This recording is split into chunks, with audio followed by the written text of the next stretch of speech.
Lagu anak-anak yang didendangkan oleh penyanyi cilik berbakat Salwa diharapkan mampu merebut minat anak-anak untuk kembali menggemari lagu-lagu yang sesuai dengan dunia mereka. Saat ini anak-anak sebaya Salwa lebih suka menyanyikan lagu-lagu orang dewasa ketimbang lagu anak-anak.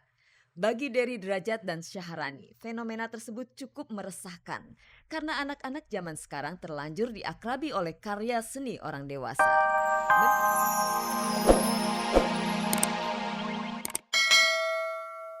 Pemirsa, perut membuncit, lemak bertebaran di mana-mana. Itulah pertanda orang yang tidak suka berolahraga. Kalau sudah begitu, tidak sedap dipandang mata, bukan? Nah, kemarin Tasya, Indra Bekti, dan Glenn Fredly dengan penuh semangat menyemangati orang-orang yang berolahraga di parkir timur Senayan. Pertanyaannya, apakah ketiganya juga penggemar berat olahraga? Kita saksikan saja liputannya berikut ini.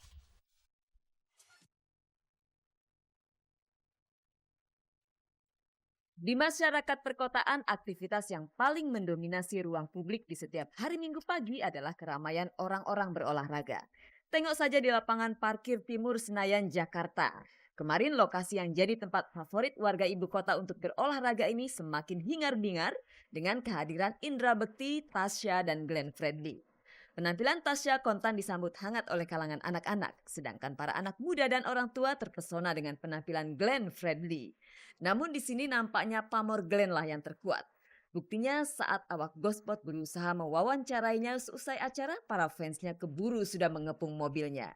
Dari kerumunan orang-orang kita kembali ke topik manfaat berolahraga. Sebagai artis yang mulai beranjak remaja, Tasya mengakui sangat sulit untuk berolahraga secara teratur.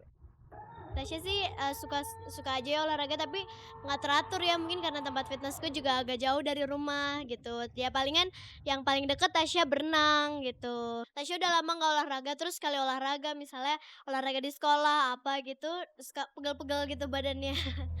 Efek negatif akibat jarang berolahraga pernah dialami oleh Tasya. Di usianya yang masih dalam taraf pertumbuhan, Tasya sadar betul bahwa olahraga sangat penting manfaatnya bagi kesehatan tubuh.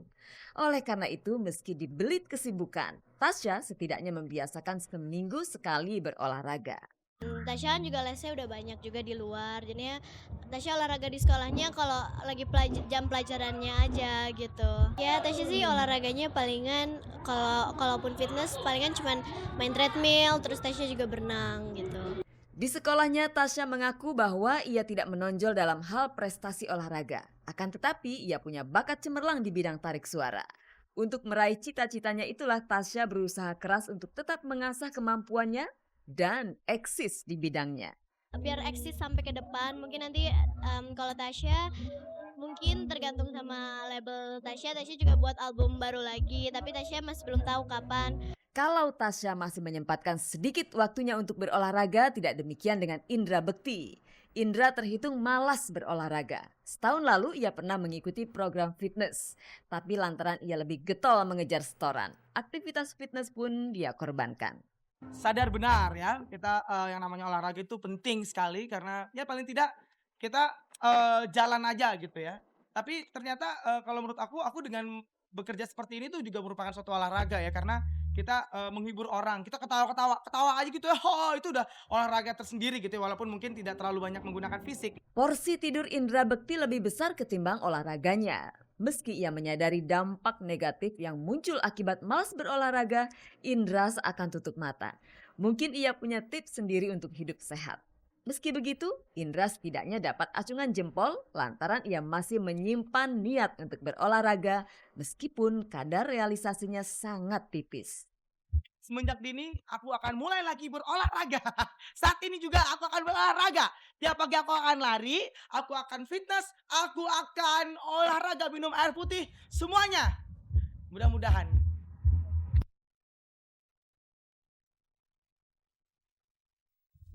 Pemirsa, coba Anda perhatikan. Anak-anak zaman sekarang hafal di luar kepala lagu Naluri Lelakinya grup Samson. Padahal lagu itu jelas bukan untuk konsumsi mereka. Tetapi apa mau dikata, belakangan ini lagu anak-anak tersingkir dari peredaran. Itulah sebabnya Dery Derajat dan Syaharani begitu peduli dengan nasib lagu anak Indonesia. Nah, seperti apakah bentuk kepedulian mereka?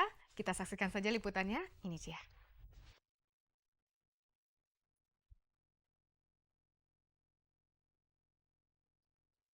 Lagu anak-anak yang didendangkan oleh penyanyi cilik berbakat Salwa diharapkan mampu merebut minat anak-anak untuk kembali menggemari lagu-lagu yang sesuai dengan dunia mereka. Saat ini anak-anak sebaya Salwa lebih suka menyanyikan lagu-lagu orang dewasa ketimbang lagu anak-anak. Bagi Dery Derajat dan Syaharani, fenomena tersebut cukup meresahkan karena anak-anak zaman sekarang terlanjur diakrabi oleh karya seni orang dewasa. Menurutnya media massa punya andil besar dalam mempengaruhi alam pikir anak-anak. Saya yang mempunyai anak, saya merasa kurangnya sesuatu buat anak, ya. Dari saya kerja di entertainment, kerja di televisi. Tetapi kurang sekali tontonan buat anak saya yang ada di televisi. Ya. Menyangkut musik atau lagu yang dia dengar, kurang sekali lagu-lagu yang seharusnya mereka dengar. Gitu. Kira-kira seperti itu. Jarang sekali mereka suka lagu anak-anak. Gitu. Karena mungkin di radio dan di televisi lebih banyak lagu-lagu grup band orang dewasa yang mereka dengar, dan itulah yang mereka hafalkan malah. Yang mereka hafal dan mereka nyanyikan. Justru untuk lagu anak-anak yang seharusnya milik mereka itu jarang sekali mereka nyanyikan. Kalau teman-teman Salwa kebanyakan suka yang lagu band dewasa. Tuh nggak pernah nyanyiin lagu anak-anak gitu. Sebagai seorang bapak dari 4 anak, Dery sangat kagum terhadap bakat Salwa. Meski baru duduk di kelas 4 SD, Salwa sudah mengenali serta menggali bakatnya. Prestasi Salwa tak lepas dari dukungan kedua orang tuanya. Orang tua memegang peranan kunci dalam membimbing potensi anak, termasuk mendidik anak untuk mengenali lagu-lagu anak. Ya, dalam arti kita membantu bahwa mereka juga memiliki kegiatan yang memang sesuai dengan pola pikir mereka. Jadi di rumah pun kita juga orang tua harus ikut aktif dalam mendidik anak agar mereka betul-betul menikmati masa anak-anaknya dan mereka mendengar, melihat dan memahami apa-apa yang seharusnya menjadi milik anak-anak, gitu kan. Jangan kita meminta supaya mereka nyanyi lagu anak-anak, tetapi kita pun juga tidak pernah bernyanyi dengan mereka. Ya, itu keajaiban media adalah bisa menciptakan anak kecil umur 3 itu bisa nyanyi lagu dewasa gitu kan. Tapi juga yang harus kita perhatikan bersama sebagai concern sosial adalah bahwa sebenarnya harus ada slot-slot khusus memang untuk anak-anak gitu loh. Dimana mereka memang haknya dia sebagai anak-anak memang dia bisa merge di situ, bisa bermain, bisa menonton di situ juga gitu. Dery Derajat dan Syaharani cukup menaruh perhatian terhadap dunia anak-anak khususnya dalam perkembangan bakat mereka. Terbukti kemarin keduanya turut terlibat dalam peluncuran album Salwa. Meski tak dapat dipungkiri, mengalihkan minat anak-anak dari yang awalnya suka akan lagu orang dewasa ke lagu anak-anak sangatlah sulit. Untuk itulah kembali berpijak pada pola didik orang tua terhadap anak. Orang tua seharusnya menjadi teladan, bukan malah memaksakan kemauannya pada si anak. Ya, sebagai orang tua harus menyediakan fasilitas itu. Gitu, bahwa di rumah ya sebetulnya kan masih banyak lah lagu anak-anak di kaset, banyak diperdengarkan kepada mereka. Anak-anak ini kan pada prinsipnya dia mendengar dan melihat, terus mereka tiru dan mereka pahami gitu. Nah, ketika kita ingin anak-anak kita mengenal dan menyanyikan lagu anak-anak, tapi kalau lagu-lagu anak-anak itu tidak pernah terdengar di kuping mereka, ya gimana?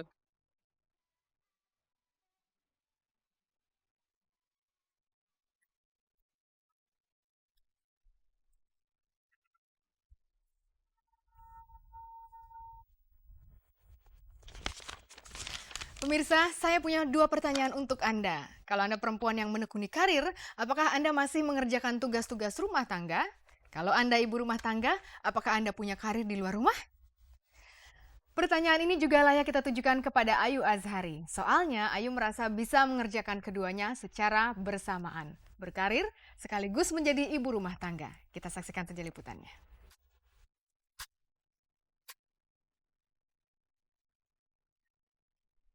Antara karir dan pekerjaan domestik memang seringkali dilematis bagi kaum perempuan.